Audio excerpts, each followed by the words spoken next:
அருட்பெருஞ்சோதி அருட்பெருஞ்சோதி தனிப்பெரும் கருணை அருட்பெருஞ்சோதி. எல்லா உயிர்களும் இன்புற்று வாழ்க, வள்ளல் மலரடி வாழ்க வாழ்க. கொல்லா விரதம் குவளை எல்லாம் ஓங்குக, நல்லோர் நினைத்த நலம் பெறுக, நன்று நினைத்து எல்லோரும் வாழ்க இசைந்து.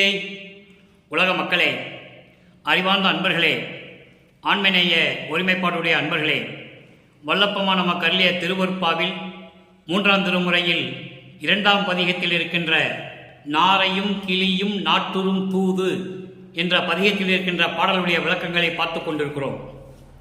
நாரையும் கிளியும் நாட்டுறும் தூதும் என்ற பதிகத்திலே மொத்த 10 பாடல்கள் இருக்கின்றன. இதுவரைக்கும் 5 பாடல்களுடைய விளக்கங்களை பார்த்திருக்கிறோம். இன்று 6வது பாடலுடைய விளக்கத்தை பார்க்க போகிறோம்.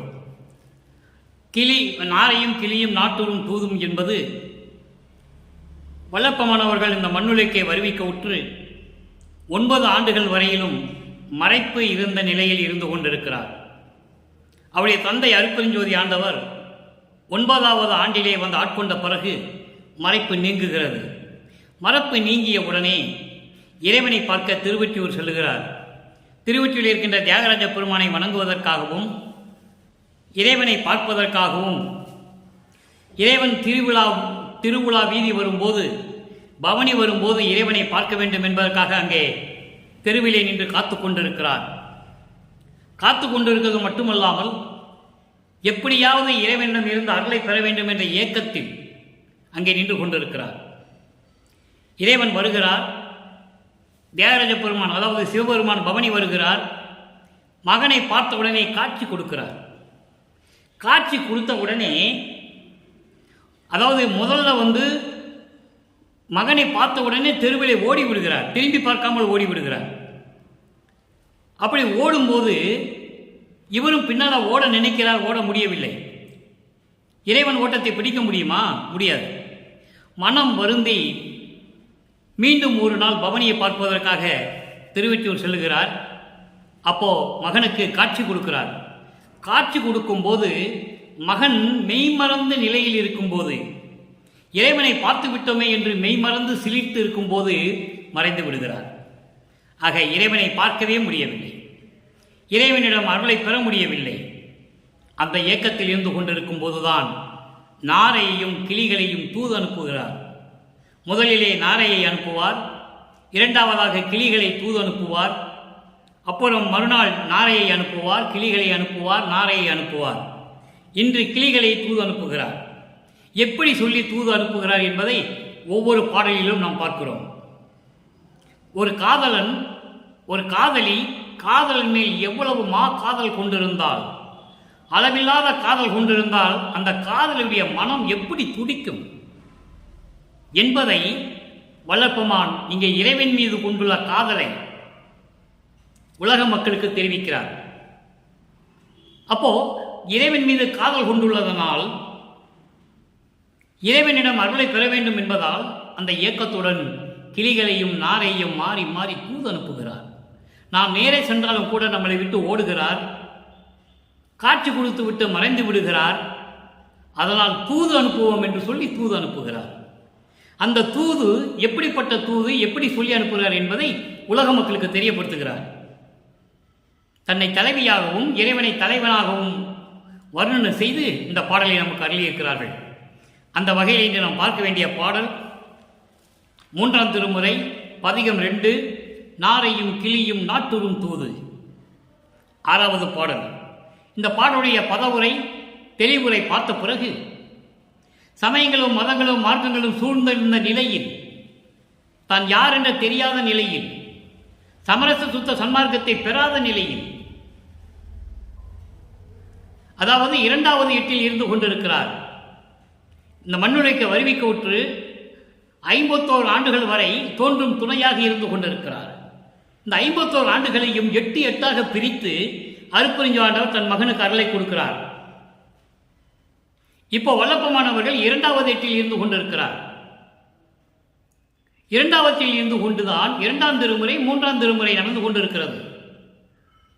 அப்போ இறைவன் சமயங்களும் மதங்களும் மார்க்கங்களும் சூழ்ந்திருந்த காலகட்டங்களில் இறைவனை எப்படியெல்லாம் வேண்டுகிறார் என்பதையும், அதன் பிறகு அதையெல்லாம் விட்டுவிட்டு இறைவன் மகனுக்கு சுத்த சன்மார்க்கத்தை கொடுத்த பிறகு தனி மார்க்கம் சமரச சுத்த சன்மார்க்கம். இறைவனிடம் எப்படியெல்லாம் விண்ணப்பம் வைக்கிறார், இறைவன் எப்படி அருளை கொடுத்தார் என்பதை உலக மக்களுக்கு தெளிவாக நமக்கு அருளியிருக்கிறார்கள். அதையும் பார்த்து கொண்டிருக்கிறோம். ஏன் ஒப்பிட்டு பார்க்கிறோம் என்றால், 1ஆம் திருமுறையிலிருந்து 4ஆம் திருமுறை இருக்கின்ற அந்த பாடல்களுக்கு சமயங்களிலும் மதங்களிலும் மார்க்கங்களிலும் சார்ந்த இந்த காலகட்டங்களில் நமது குழந்தை இறைவன் வளர்ப்பமானவர்கள் மதங்களையும் மார்க்கங்களையும் சமயங்களையும் சார்ந்து இருந்தார். அதில் மாற்று கருத்தை கிடையாது. அதை விட்டுட்டு வெளியே வரும்போது உலக மக்களுக்கு சொல்லுகிறார், நான் அங்கே இருந்து பார்த்தேன், அங்கே ஒன்றும் இல்லை, ஒன்றுமே இல்லை, எல்லாம் பொய்ன்னு சொல்கிறேன். ஞானசரியில் சொல்லுவார், பொறித்த மதம் சமயம் எல்லாம் பொய் பொய்யேன்னு சொல்லுவார். அப்போது அதெல்லாம் ஒன்றும் இல்லைன்னு சொல்கிறதுக்காக தான் அங்கே இருக்கிறாரு. அப்புறம் இறைவன் மகனை சமரச சுத்த சன்மார்க்கத்துக்கு கொண்டு வந்த பிறகு எப்படியெல்லாம் அருளை கொடுக்கிறார் என்பதை பாடல் பாடலாக பார்த்து கொண்டிருக்கிறோம். நல்லா கவனிங்க. நாரையும் கிளியும் நாட்டுறும் தூது 6வது பாடல். ஓவா நிலையார் ஓவா நிலையார் பொற்சிலையார் ஒற்றி நகரார் உண்மை சொல்லும் தூ வாய்மொழியார் அவர் முன் போய் சுகங்கால் என்ன கிளிகள், சுகங்கால் கிளிகளே நின்று சொல்லீரோ. அவங்க முன்னால் போய் நின்று நான் சொல்லுவதை நீங்கள் சொல்லுவீர்களா? என்ன சொல்றாரு கிளிகிட்ட? பூவார் முடியாள் பூ முடியாள் போவாள் வருவாள் பொருந்துகிலாள் ஆவா என்பாள் மகளிரோடும் ஆடால் தேடால் அன்னம் என்றே. தேடால் அன்னம், அங்கே இன்னும் மருவி இருக்கிறது, மறைஞ்சிருக்கிறது. அன்னம் என்றால் உணவு. என்றே என்றால் இறைவனே. இப்போ அந்த பதவுரை பார்க்கிறோம். அப்புறம் தெளிவுரை, விளக்க உரை. ஓவா நிலையார், என்றும் அழியாமல் நின்று கொண்டிருப்பவர், சுயமாக தோன்றியவன், ஆதியும் மந்தம் இல்லாமல் சுயமாக தோன்றிய இறைவன். ஓவா நிலையார், அழியாமல் இருக்கின்ற இறைவன். பொற்சிலையார் என்பது சிலை என்பது வில்லு. பொற்சிலை என்பது இமயமலையை வில்லாக வளைத்தவர் ஒற்றி நகரில் இருந்து கொண்டிருக்கிறார். இறைவனை எப்படியெல்லாம் சொல்றார் பாருங்க. இந்த சமயங்களிலும் மதங்களிலும் மார்க்கங்களிலும் இறைவனை நான் ஏற்கனவே கூறியது போல பல இடங்களிலும் பல பெயர்களில் வேறு வேறு பெயர்களில் அழைத்துக் கொண்டிருந்தார்கள். அந்த நிலையை மாற்ற வேண்டும், இறைவன் ஒருவனே என்ற நிலைக்கு கொண்டு வர வேண்டும் என்பதால் தான் சமரச சுத்த சன்மார்க்கத்தை உருவாக்கி தன் மகனிடம் கொடுத்து இறைவன் ஒருவன் அருப்பெருஞ்சோதி ஆண்டவர் என்று சொல்லுகிறார். நல்லா புரிஞ்சுக்கணும் நீங்க. அப்போ ஓவா நிலையார், அழிவாத நிலையில் இருக்கின்றவர். பொற்சிலையார், இமயமலையை வில்லாக வளைத்தவர்.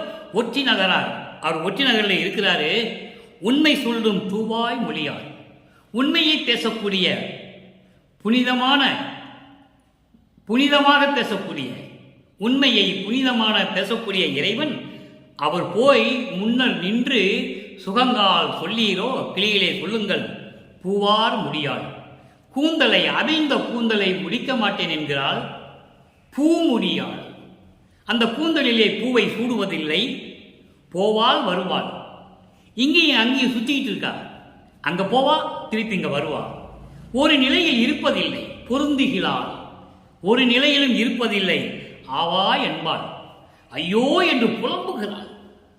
ஆவா என்பாள் என்பது ஐயோ என்று புலம்புகிறாள். மகளிரோடும் ஆடாள், பெண்களோடு ஆடுவதில்லை. உணவையும் தேடுவதில்லை இறைவனே என்று நீ போய் அவரிடம் போய் சொல்லு சொல்ற. ஏன் இங்கே பெண்களோடு ஆடுவதில்லை என்று சொல்லுகின்றார்கள்? தன்னை ஒரு பெண்ணாக உருவகப்படுத்துகிறார், வேற ஒன்றும் இல்லை. குழப்பமே அடைய வேண்டாம். தன்னை ஒரு பெண்ணாக உருவகப்படுத்தி ஒரு காதலனுக்கு எப்படி தூது அனுப்புவாளோ அதுபோல கிளிகளை தூது அனுப்புகிறார். இது பதவுரை. இப்ப தெளிவுரை பாருங்க, விளக்க உரை. கோர்வையாக சொல்லுகிறேன், எளிமையானது, மிகவும் எளிமையான பாடல். என்றும் அழிவில்லாது நிலையாக இருக்கக்கூடிய இறைவன், இமயமலையை வில்லாக வளைத்த இறைவன், ஒற்றி நகரில் இருக்கும் இறைவன், உண்மையே பேசக்கூடிய இறைவன், புனிதமான இறைவன், கிளிகளே, அவர் முன் போய் நின்று நான் சொல்லுவதை சொல்லுங்கள். உன்னுடைய தலைவி எங்களை தூது அனுப்புகிறார் என்று சொல்லி நான் சொல்லுவதை சொல்லுங்கள் என்று சொல்லுகிறார். என்ன சொல்லி அனுப்புகிறார்? அவைந்த கூந்தலை முடிக்க மாட்டேன் என்று இருக்கிறாள். அந்த கூந்தலிலே பூவையும் சூடுவதில்லை, பூவையும் சூடுவதில்லை, ஒரு இடத்தில் இருப்பதில்லை. இங்கேயும் அங்கேயும் திரிந்து கொண்டிருக்கிறாள், ஒரு இடத்தில் நிலையாக இருப்பதில்லை. ஐயோ என்று புலம்புகிறாள். பெண்களோடும் விளையாடுவதில்லை, பெண்களோடும் விளையாடுவதில்லை, அவள் விளையாடுவதில்லை.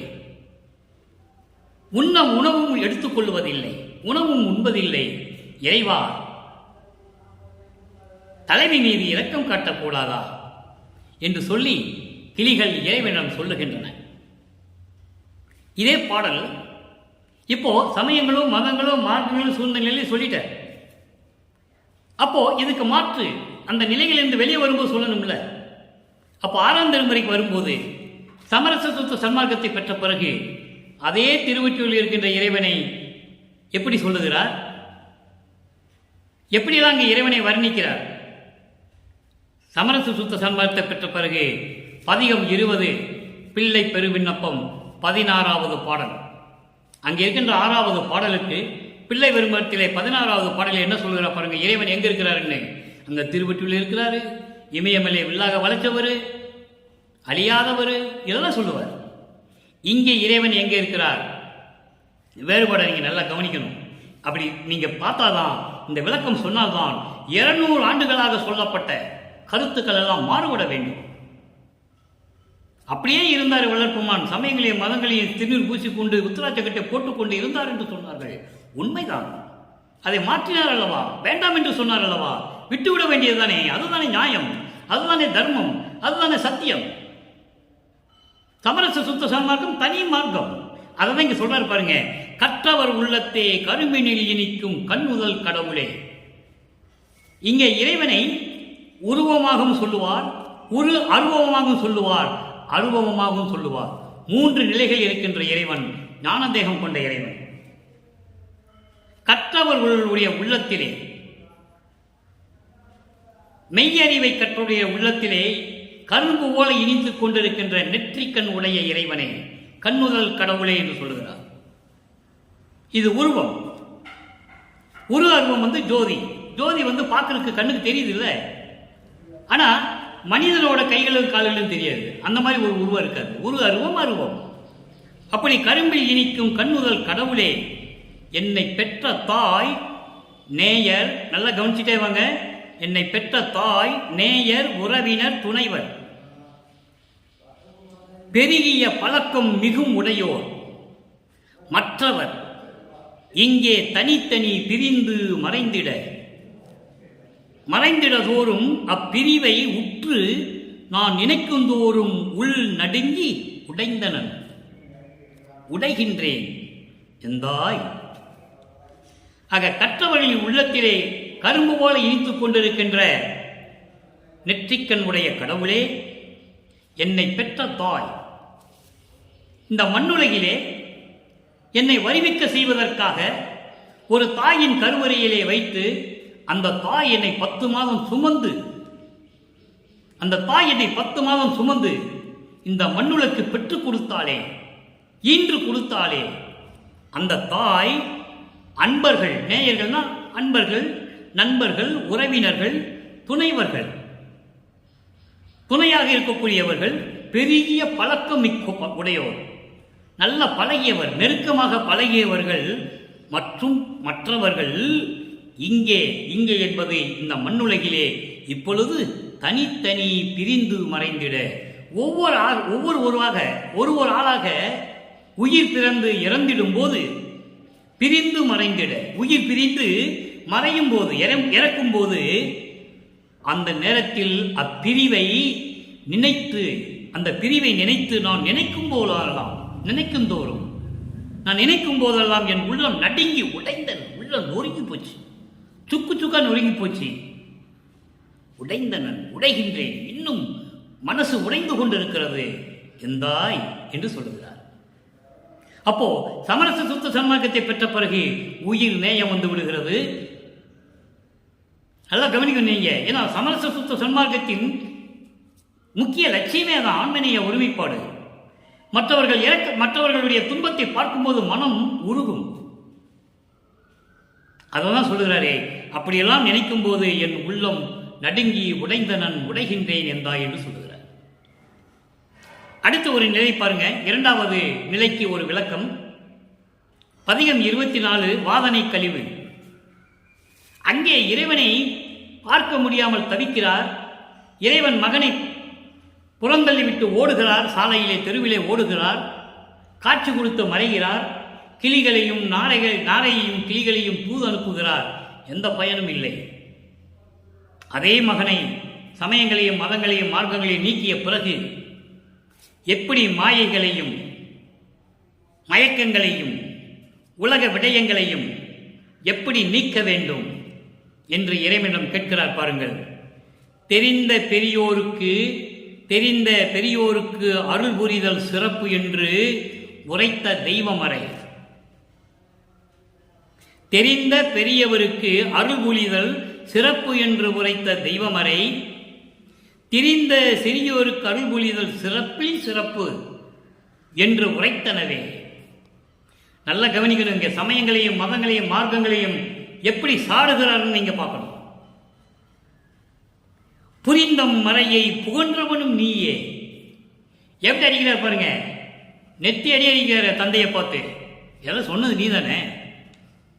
அன்னைக்கு என்ன சமயங்களிலும் மதங்களையும் மார்க்கங்களில் ஈடுபட வைத்தது நீதானே. இப்ப வேண்டாம் என்று சொல்லுவதும் நீதானே. புரிந்தம் மறையை புகன்றவனும் நீயே என்றால் புண்ணியனே விரிந்த மன சிறியனுக்கு இறங்கி அருளல் வேண்டாமோ.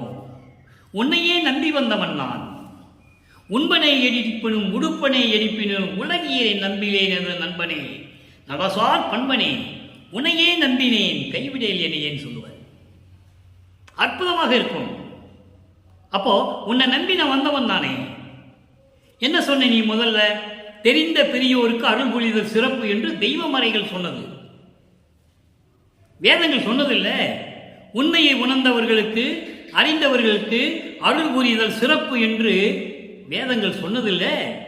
உரைத்தனவே வேதமறைகள் தெய்வமறைகள் சொன்னது. வேதங்கள் சொன்னது மெய் உணர்ந்தவர்களுக்கு, கற்று தெரிந்தவர்களுக்கு, உண்மையை உணர்ந்தவர்களுக்கு, அறிந்தவர்களுக்கு அருள் புரிதல் சிறப்பு என்று தெய்வமறைகள் சொன்னதுதானே. அதே தெய்வமறைகள் என்ன சொல்லிச்சு? சமயங்களையும் மதங்களையும் மார்க்கங்களையும் சார்ந்து கொண்டு சுழன்று கொண்டு திரிந்து கொண்டிருந்த, அதங்க சொல்றாரு, திரிந்த சிறியருக்குன்னு சொல்றாரு. அங்க பெரியவர்னு சொல்லுவார். சமரச சுத்த சன்மார்க்கத்தை சேர்ந்த பெரியவர்கள், உண்மையை கற்றுத் தெரிந்தவர்கள், அறிந்தவர்கள், அவர்களுக்கு அருள் புரிதல் சிறப்பு என்று வேதங்கள் சொன்னதுவே. அதே வேதங்கள் சமயங்களையும் மதங்களையும் மார்க்கங்களையும் சார்ந்த சிறியவர்கள் சுழன்று கொண்டிருக்கும் போது அந்த அதிலே பற்று கொண்டு திரிந்து கொண்டிருந்த சிறியவர்கள் சொல்றார். அப்படிப்பட்ட சிறியவர்களுக்கு அருள் புரிதல் சிறப்பில் சிறப்பு என்று உரைத்தனவே. அதை சிறப்பு என்று சொன்னான் முதல்ல. இதில் சிறப்பில் சிறப்பு என்று சொன்னதில்லை. அப்ப நீ எங்க போன? நீ பதில் சொல்லியிருக்கணும்ல வேதங்களுக்கு. வேதங்களே, முதலிலே இப்படி சொன்னாய், இப்ப மதங்களையும் சமங்களையும் மார்க்கங்களையும் சார்ந்தவர்களுக்கு அருள் புரிவதில் சிறப்பில் சிறப்பு என்று சொல்லுகிறாயே என்று நீ கேட்க வேண்டுமே. ஏன் கேட்கவில்லை? புரிந்தம் மறையை புகன்றவனும் நீயே. இப்படி வேதங்களை சொன்னவனும் நீதானே. அன்று நீ தடுத்திருந்தால் இந்த நிலை வந்திருக்காதே. சூட்சமமான விளக்கம்.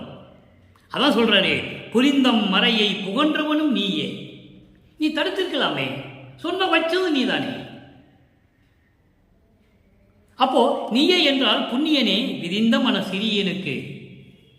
இப்படியெல்லாம் செஞ்ச நீ உன்னால இந்த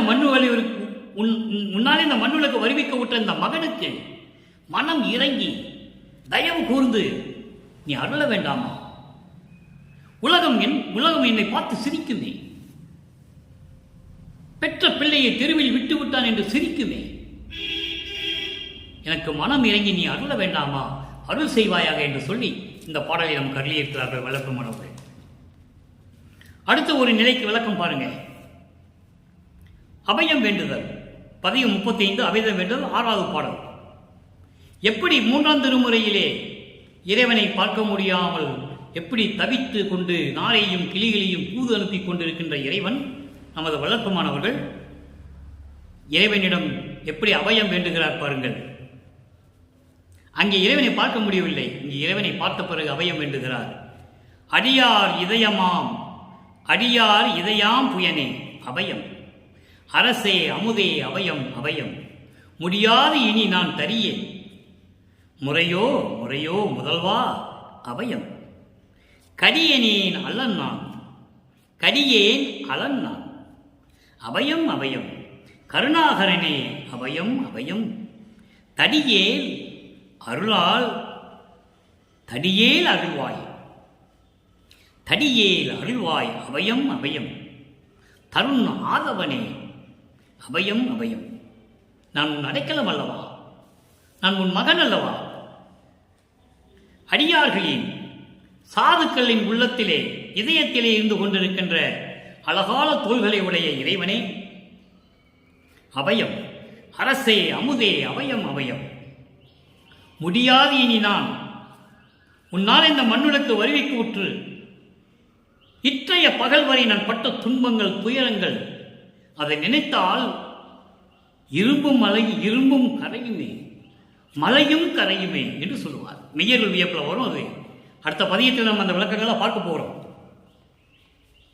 இப்படியெல்லாம் கரையுமே, இனி நான் பொறுக்க முடியாது.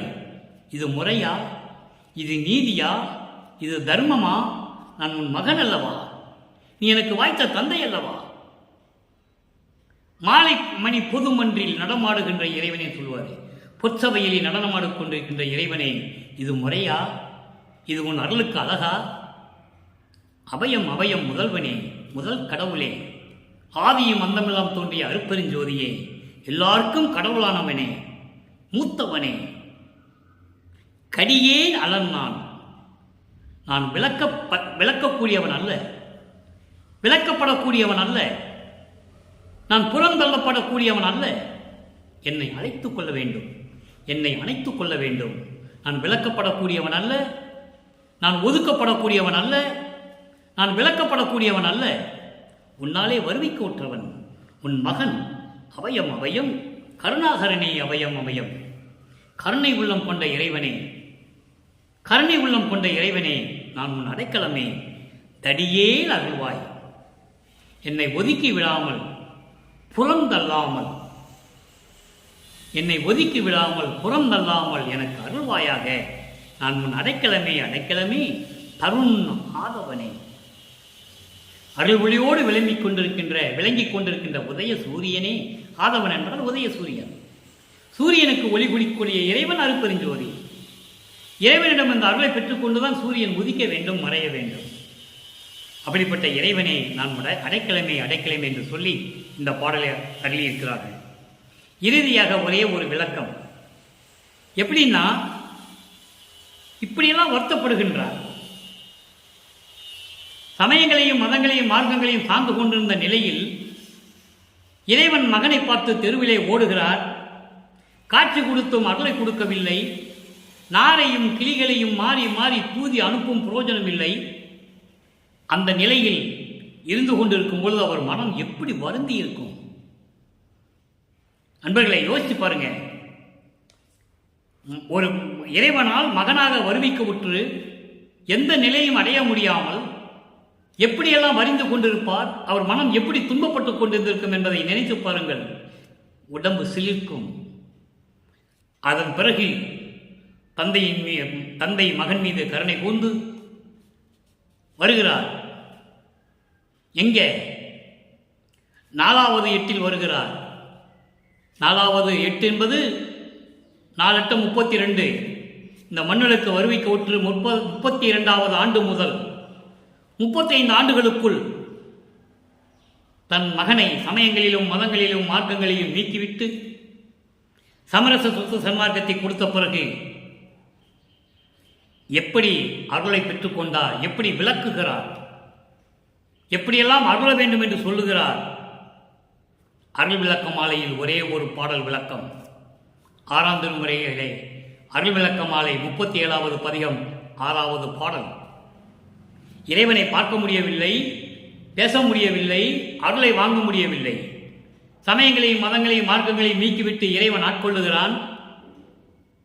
அப்போ எப்படியெல்லாம் அருளை கொடுக்க வேண்டும், எப்படி அருளை பெற்றுக்கொண்டார், எப்படி அருளை பெற வேண்டும் என்று இறைவனிடம் மாலையாக சூடுகிறார். அதான் அருள் விளக்க மாலை. அன்பர்களே, ஏற்கனவே நான் அருள் விளக்க மாலை 100 பாடல்களுக்கு விளக்கம் கொடுத்துருக்கிறேன். யூடியூப்பில் நம்ம சேனலில் போய் நீங்கள் டைப் பண்ணி அருள் விளக்க மாலையை டைப் பண்ணால் 100 பாடல் விளக்கம் வரும். இன்று தேவைப்படுவதால் 6வது பாடல் விளக்கம் நான் சொல்ல கடமைப்பட்டிருக்கிறேன். 37 அருள் விளக்க மாலை 6வது பாடல். இந்த விளக்கம் இந்த பாடலுக்கு தேவைப்படுகிறது. கங்குலிலே வருந்திய என் வருத்தமெல்லாம் தவிர்த்தே, காலையிலே என் உள்ளத்தை கிடைத்த பெரும் களிப்பே, செங்குவளை மாலையோடு மல்லிகைப்பூ மாலை சேர்த்து அணிந்து எந்தனை மணந்த தெய்வ மணவாளா. நல்லா கவனிக்கணும். தன்னை ஒரு பெண்ணாக உருவப்படுத்தி இறைவனை கணவனாக உருவப்படுத்துகிறார். அது விளக்கம் வரும்போது தெளிவாக உங்களுக்கு புரியும். தெய்வ மணவாளா, எங்கும் ஒளிமயமாகி நின்ற நிலை காட்டி, எங்கும் ஒளிமயமாகி நின்ற நிலை காட்டி, என் அகத்தும் புறத்தும் நிறைந்து இலங்கிய மெய்ப்பொருளே, துங்கமுற திருப்பொதிவில் திருநடம் செய்ய அரசே. சொன்மாலை, சொன்மாலை என்பது சொல்மாலை. இல்லு இன்னனாக மருவி இருக்கிறது, வேற ஒன்றுமில்லை. இல் இன்னாக மருவி இருக்கிறது. சொன்மாலையை சூட்டுகின்றேன் தோளில் அணிந்து அருளை. இது அருள் விளக்க மாலையிலே 6வது பாடல். இப்படியெல்லாம் வலிந்து கொண்டிருக்கும் போது இரவிலே வலிந்து கொண்டிருக்கிறார்.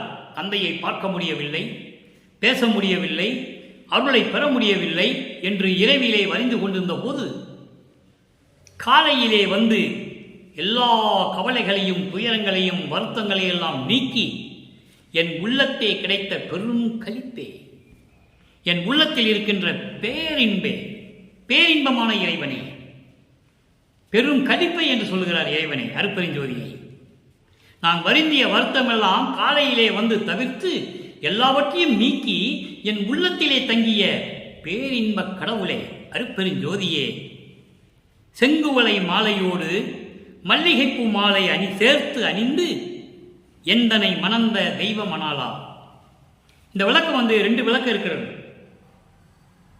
அதாவது செங்குவளை மலரும் மல்லிகை மலரும் எதற்கு ஒப்பிடுகிறார்கள் என்றால், அதாவது கற்புடைய நிலையில் இருக்கின்ற ஒரு நிலை, கற்புடைய நிலையில் இருக்கின்ற நிலையைத்தான் இந்த 2 மலர்களை குறிப்பிடுகிறார்கள்.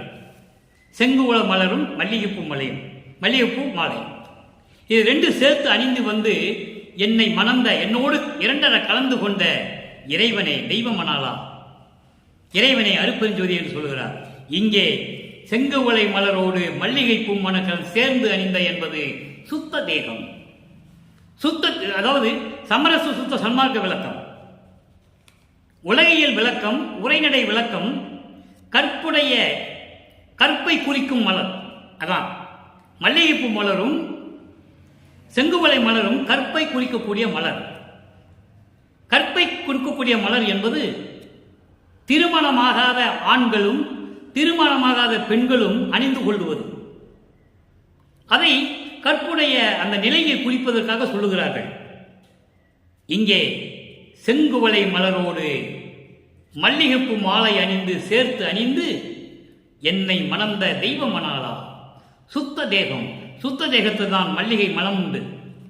சுத்த தேகத்துக்கு மல்லிகை மனம் உண்டு, புருவண தேகத்துக்கு திருநூறு மனம் உண்டு, ஞான தேகத்துக்கு கற்பூர மனம் உண்டு. தெளிவாக நம்ம திருவற்பாவிலே 6ஆம் திருமுறையிலே நாம் அதை காணலாம். அப்போ மல்லிகைப்பூ மனத்தோடு சுத்த தேகத்தோடு என்னோடு 2 கலந்து கொண்ட அருட்பெருஞ்சோதியே, எனது கணவனே என்று சொல்கிற தெய்வ மணவாளனா அருட்பெருஞ்சோதியே, எல்லாம் ஒளிமயமாகி பிரபஞ்சம் முழுவதும் ஒளிமயமாகி பிரபஞ்சம் முழுவதும் பரிபூர்ணமாக ஒளி வீசிக்கொண்டு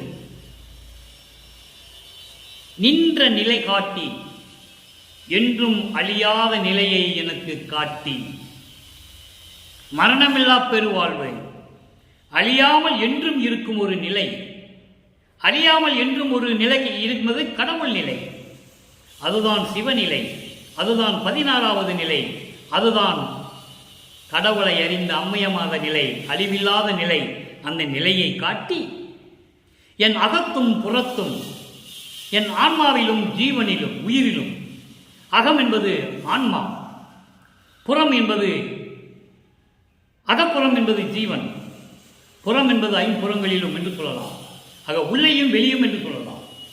சூக்கும தேகம், ஸ்தூல தேகம், அந்த 2 தேகத்தை கூட சொல்லலாம். எப்படி வேணாலும் உங்களுக்கு தேவையானபடி நீங்கள் பொருளை எடுத்துக்கொள்ளலாம்.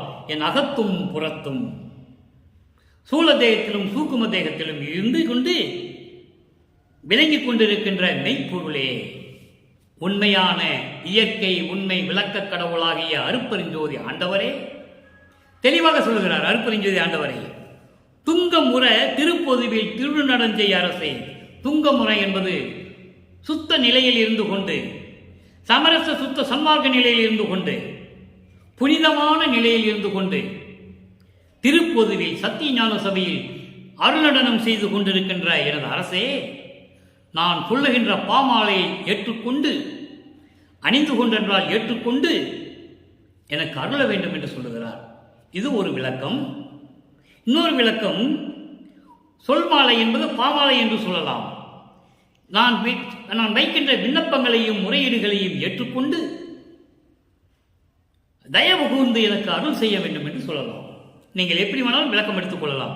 பாமாலை சூட்டுகின்றேன், உன்னை நினைத்து நான் பாடுகின்றேன், அந்த பாடல்களை எல்லாம் ஏற்றுக்கொண்டு எனக்கு அருள வேண்டும் என்றும் சொல்லி நீங்கள் எடுத்துக்கொள்ளலாம். நான் வைக்கின்ற விண்ணப்பங்களையும் முறையீடுகளை எல்லாம் கேட்டு அதற்கு தக்கபடி நீ எனக்கு அருள் செய்ய வேண்டும் என்றும் எடுத்துக்கொள்ளலாம். தவறில்லை. ஆக அன்பர்களே, இன்று நாம் பார்த்த பாடலுக்கு 3ஆம் திருமுறையிலே நாரையும் கிளியும் நாட்டூரும் தூது என்ற 6வது பாடலுடைய விளக்கம் இவ்வளவு இருக்கிறது. காரணம் சொல்லிதான் ஆக வேண்டும், தினமும் சொல்ல வேண்டும். ஒரு பாடலுடைய விளக்கம் சொல்லும்போது அதனுடைய சுருக்கம் முதலில் சொல்ல வேண்டும், அந்த முன்னுரையை சொல்ல வேண்டும். அப்படி என்றால் தான் பின்னால் வரக்கூடிய அந்த விளக்கங்களுக்கு புரியும். அதனாலே அன்பர்களே, நீங்களும் இந்த சமயங்களும் மதங்களும் மார்க்கங்களும் சாராத நிலையில் இருந்து கொண்டு அதில் கூறப்பட்ட சங்கற்ப விகற்பங்களை எல்லாம் தவிர்த்து, உலகாச்சார சங்கற்ப விகற்பங்களை எல்லாம் தவிர்த்து, மண்ணகல்கள் விளக்கிலே தீபமேற்றி சைவ நிலையில் இருந்து கொண்டு தெய்வத்து முன்னால் அமர்ந்து கொண்டு ஞான சனியை படித்து மகாமந்திரத்தை சொல்ல வேண்டும். அருட்பெருஞ்சோதி அருட்பெருஞ்சோதி தனிப்பெருங்கருணை அருட்பெருஞ்சோதி என்ற மகாமந்திரத்தை கூறி இறைவனிடமிருந்து அருட்பெருஞ்சோதி ஆண்டவரிடமிருந்தும் அருட்பெருஞ்சோதி ஆண்டவராகிய வல்லற்பெருமானிடமிருந்தும், இறைவன் ஒருவன் தான் அருட்பெருஞ்சோதி, வல்லற்பெருமானும் அருட்பெருஞ்சோதி ஒன்றுதான். தெளிவாக சொல்லுவார். நான் தானானான், தான் நானானான், நானும் தானும் ஆனோம் ஒன்றானோம், பெற்றேன் என்றும் இரவாமை வேதந்தறிந்தே இறைவன் என்னை உற்றை கலந்தான், நானும் அவனை உற்றை கலந்தேன் ஒன்றானோம். ஆக அருட்பெருஞ்சோதி என்று சொன்னாலே வல்லற்பெருமானை வணங்குவதற்காக அர்த்தம். அதில் எந்த விதமான சந்தேகம் இல்லை. ஐவகை தொழிலும் என்பால் அளித்தனை அது கொண்டு செய்வகை தெரிவித்து என்னோடு சேர்ந்து ஒன்றாய் இருத்தல் வேண்டும். ஆக அப்படிப்பட்ட இறைவனை சைவ நெறியில் இருந்து கொண்டு நாமும் வணங்கி கொலையும் புலையும் தவிர்த்து எல்லா விதமான சமயங்களிலும் மதங்களிலும் மார்க்கம் சொல்லப்பட்ட சங்கற்ப விகற்பங்களிலெல்லாம் தவிர்த்து இறைவனை வணங்கி நீங்கள் இறைவனுடைய அருளையும் அவருடைய செல்வங்களையும் பெற்று நோயற்ற வாழ்வில் நீங்கள் வாழ்வாங்க வாழ வேண்டும் என்று இறைவனுடைய தயவோடையும் கருணையோடையும் வாழ்த்தி இந்த வள்ளலார் ஊழியன் விடைபெறுகிறேன். மீண்டும் நாளை சந்திப்போம். நன்றி, வணக்கம். அருட்பெருஞ்சோதி அருட்பெருஞ்சோதி தனிப்பெரும் கருணை அருட்பெருஞ்சோதி.